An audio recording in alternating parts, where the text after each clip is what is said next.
আপনি আমাকে বুঝান। পেরেশান দেখি তো আত্মহত্যা করে, ঠিক না?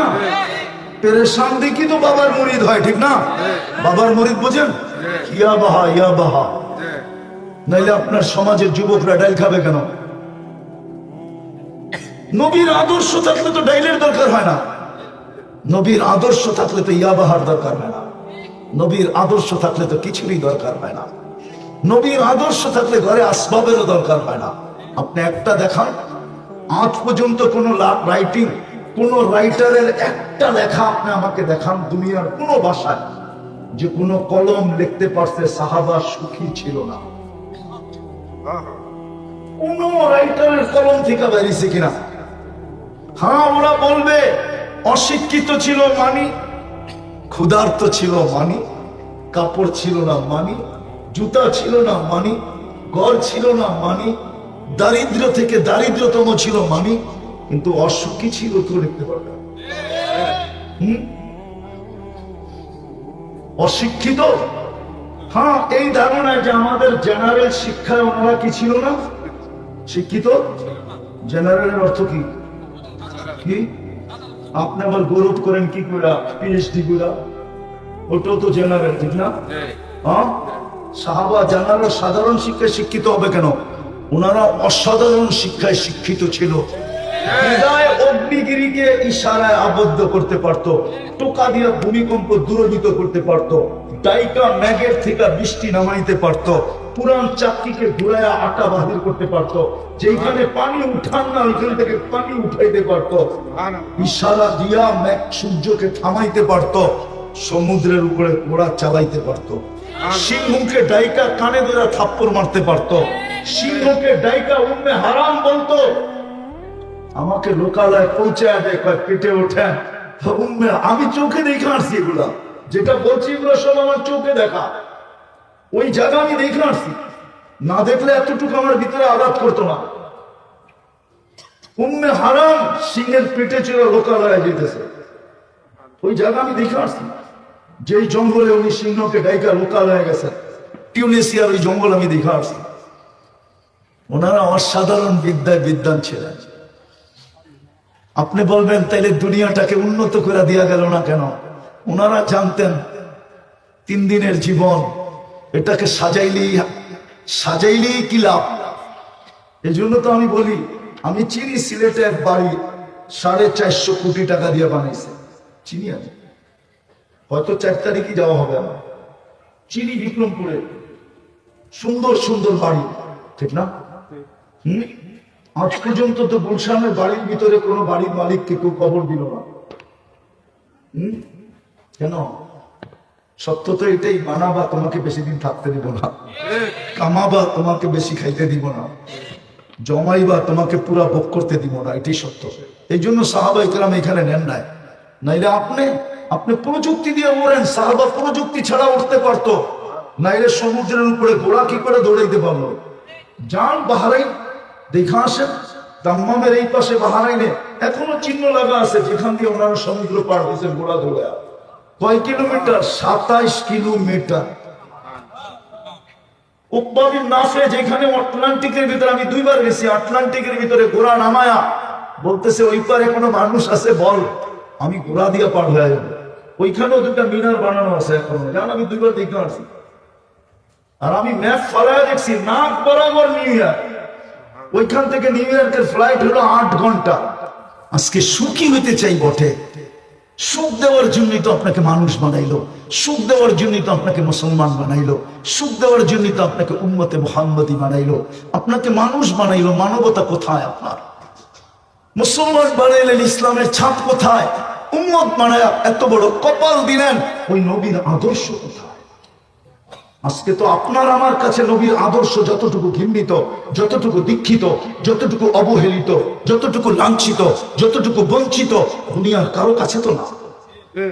আপনার কাছেই তো সবচেয়ে বেশি দীক্ষিত। তাহলে আপনি সুখে থাকেন তো থাকেন কি করে? এখন চিন্তা করেন, আপনি মরার পরে সুখ পাবেন তো পাবেন কি করে? শেষ কথা, কেননা কবরে যাওয়ার পরে প্রথম প্রশ্ন কি জানেন? কয়টা প্রশ্ন? 3টা আমিও মানি। কিন্তু মেইন প্রশ্ন একটা, কয়টা? কয়টা? ভালো মতে শুনেন কিন্তু, ভালো মতে। মেইন প্রশ্ন কয়টা? এটা ইমাম বুখারী লিখছে, আমি লিখি নাই। ইমাম মুসলিম লিখছে, আমি লিখি নাই। কিতাবুল জানায়েজে লিখছে। আমি 2 দিন আগেও পড়াইছি, আজকে জোহরের পরে পড়াইছি ওই হাদিস, 5ম পাড়ায়, বুখারী শরীফের 5ম পাড়ায়, আজকে জোহরে আমি পড়াইছি। মেইন প্রশ্ন কয়টা? একটা। এটা পারলো তো বাকি 2টা ওকে ওকে হয়ে গেল, এটা পারলো না তো বাকি 2টা ওকে হইল না।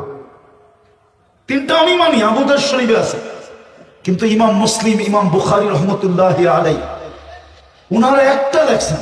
মেইন প্রশ্ন একটা, মা কুনতা তাকুলু ফি হাদার রাজুলি লিমুহাম্মাদিন,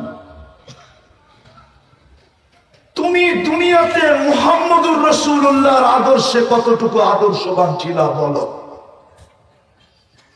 কতটুকু তার রঙে রঙিন ছিল বলো, তার সম্বন্ধে তোমার কতটুকু ধারণা ছিল বলো, কতটুকু তুমি তাকে চিনতে বলো, কতটুকু তার আলোচনা করতে বলো, কতটুকু তার সম্বন্ধে পড়তে বলো, এটাই জিজ্ঞেস করা হবে। আমি তো শুধু কাঁদতেছি না যে শুক্রবারে দুরূদ পড়ে না, ডেলি পড়ে না, ডেলি আল্লাহ বলে না 10 বার। এখানে নাই কেউ ডেলি 200 বার আল্লাহ বলে, হইলো 1-8 জন হইতে পারে। এক যুবক নাই ডেলি 10 বার আল্লাহ বলে। আমি তো এই জন্য কাঁদতেছি, আপনি সুখ পান কি করে? নাইলে যুবক, ওর সুখ হবে না। যুবকদের চলা দেখলেই তো মনে হয় ও সুখী না। নাইলে ও একা চললে একরকম চলে, বন্ধুদের সাথে চললে আরেক রকম চলে, বাইকে উঠলে আরেক রকম চলে, আর পিছে কেউ বসা থাকলে একবারে অ্যাবনর্মাল, ফুল চার্জ, ঠিক না? এরকম চলবে কেন? আমার সমাজের মানুষগুলোকে, আমি যখন প্রথম অস্ট্রেলিয়ায় গেছি, প্রথম, আমাকে যারা রিসিভ করতে আসছে, আমি বাহির হয়ে জিজ্ঞাসা করছি তোমাদের এখানে মানসিক রোগীর পার্সেন্টেজ কত? আমাকে বলতেছে, হুজুর আপনি ফার্স্ট টাইম আসলেন অস্ট্রেলিয়ায়, এই প্রশ্ন তো আমাকে আজ পর্যন্ত কেউ করলো না। কারণ আমাকে রিসিভ করতে আসছে 2 জন ডাক্তার, 2 জন কেমিস্ট্রি, আরো সাথীরা। বলছে এই প্রশ্ন করলেন কেন? আমি বললাম মানুষগুলাকে আমার কাছে অ্যাবনর্মাল মনে হলো। হতে পারে মানুষের আল্লাহ বিদ্যা দিছে, তো আমাদের এখানে 4 জনে 1 জন হলো মানসিক, 4 জনে, তাহলে শতকরা কত? শতকরা কত?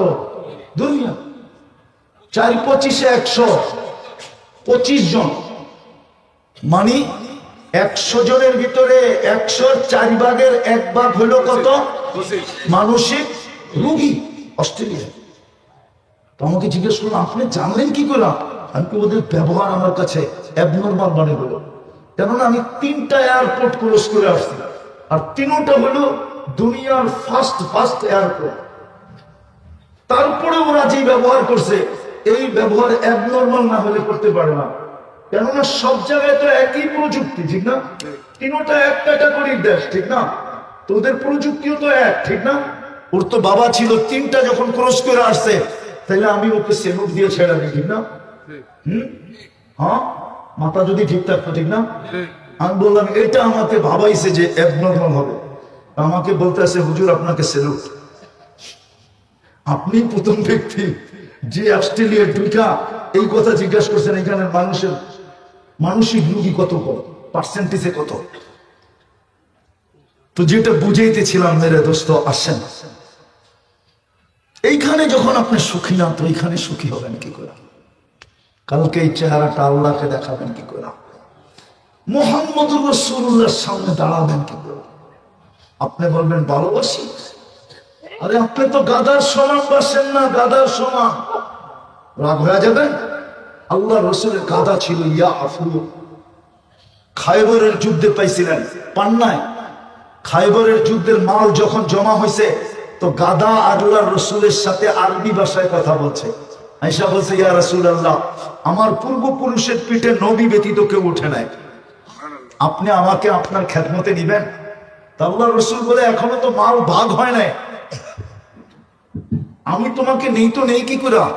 তো সাহাবায়ে কেরাম দেখা বলতেছে ইয়া রাসূলুল্লাহ ভাগ হইতে হবে না, আমরা সবাই দাবি ছেড়ে দিলাম, আপনি জানেন নাম ছিল ইয়াফুর। আল্লাহর রাসূল মাঝে মাঝে পিঠে উঠতেন কখনো, কিন্তু বেশি কাজে লাগাইলেন দূতের কাজ। সাহাবাদেরকে চিনতেন, বাড়ি চিনতেন, যাকে ডাকতে হতো আল্লাহ বলতেন অমুককে ডেকে নিয়ে আসো। উমর রাদিয়াল্লাহু তাআলা আনহুকে একদিন ডাকতে পাঠাইছেন। উমর রাদিয়াল্লাহু তাআলা আনহু বলতেছে যে ছুটতে ছুটতে আসছে, আর আয়েশা আমার দরজায় ঠক করে মাথা দিয়া মারছে। আমি দৌড়ে যাই দরজা খুলছি, দেখি ইয়াফুর দাঁড়ায় আছে, মাথায় ইশারা দিতেছে, ডাকে। বলে আমি দরজা বন্ধ করবো কি, আমি তো ছুট দিল নূর। ইয়াফুর আমার কিছু দৌড় দিতেছে, পাল্লা চলতেছে যে আমি আগে পৌঁছি না, ইয়াফুর আগে পৌঁছে। যেদিন আল্লাহ রাসূল দুনিয়ার থেকে চলে যায়, সবাই সয়ে নিছে, কিন্তু ইয়াফুর সইতে পারে নাই। সে মদিনার গলিতে দৌড়াইতেছিল আর আকাশের দিকে মুখ করে চিৎকার দিতেছিল। তার জানা ছিল না সামনে কুয়া ছিল, কুয়ার ভিতরে পড়ছে, চিরদিনের জন্য কবর হয়ে গেছে। আপনি কতটুকু ভালোবাসেন আল্লাহ রাসূলকে? কতটুকু? এতটুকু যতটুকু ইয়াফুর বাসত। আজকে দুরবস্থা তো এই জন্যই।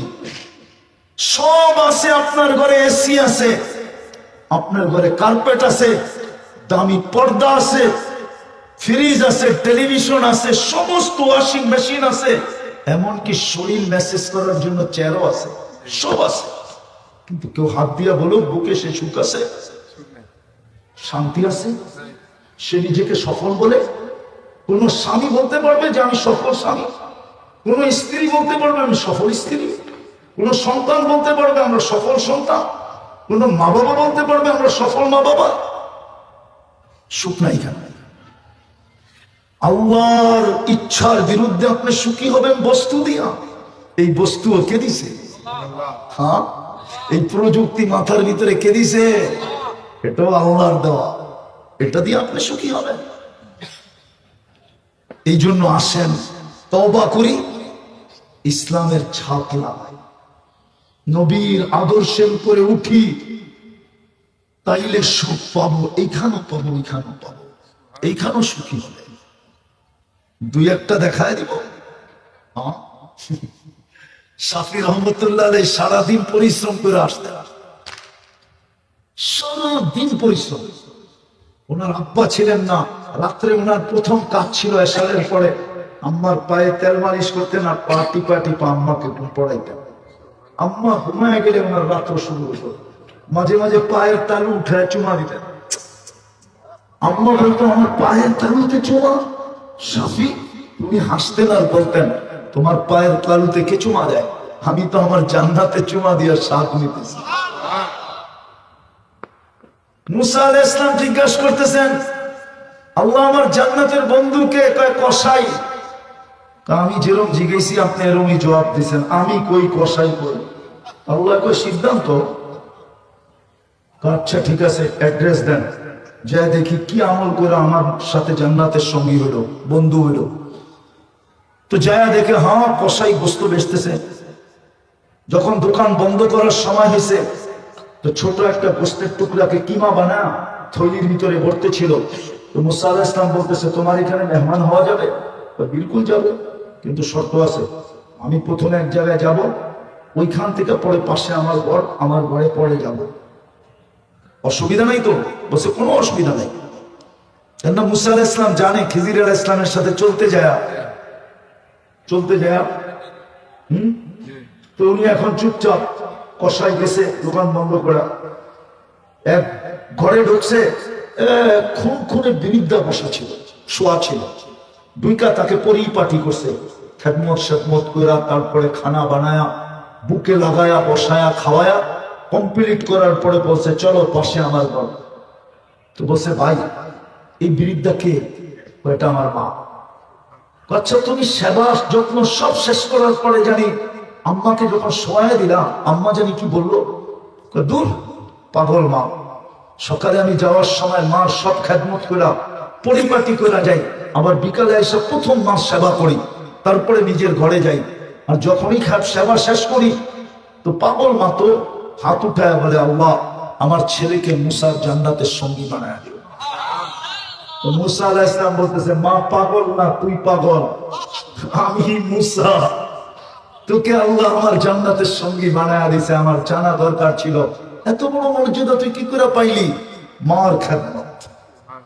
আজকালকার সন্তান তো মার গলায় পাড়া দেয়, মেয়েরা তো মাকে চাকরানি মনে করে, বড় বড় লম্বা লম্বা আওয়াজ করে। শুনাইলে তো অনেক শোনানো যায়, কিন্তু সময় তো হাতে নাই। নাইলে শুনাইলে 2-4-50টা কোরআন হাদিস বিভিন্ন জায়গার থেকে সত্য কাহিনী আপনাদেরকে শোনানো যায়। এটার নাম হলো সুখ, এটার নাম সুখ, এটার নাম হলো সুখ। স্বামী কিচ্ছু নিয়ে আসে নাই, অথচ 4 দিন ধরে ঘরে চুলা জ্বলে না। স্বামীর চেহারা মলিন, স্ত্রী জিজ্ঞেস করতেছে চেহারা মলিন কেন? হাত দুটা খালি দেখা বোঝো না? শোনো, পাইলে শুকরিয়া আদায় করবো, না পাইলে সবর করবো। দুনো অবস্থায় তো আল্লাহ আমাদের সাথে। যাদের সাথে আল্লাহ থাকে তাদের চেহারা মলিন হওয়া স্বভাব হয়। তোমার চেহারা মলিন কেন? হাসো তো দরজা খুলবো, নাইলে খুলবো না বাইরে।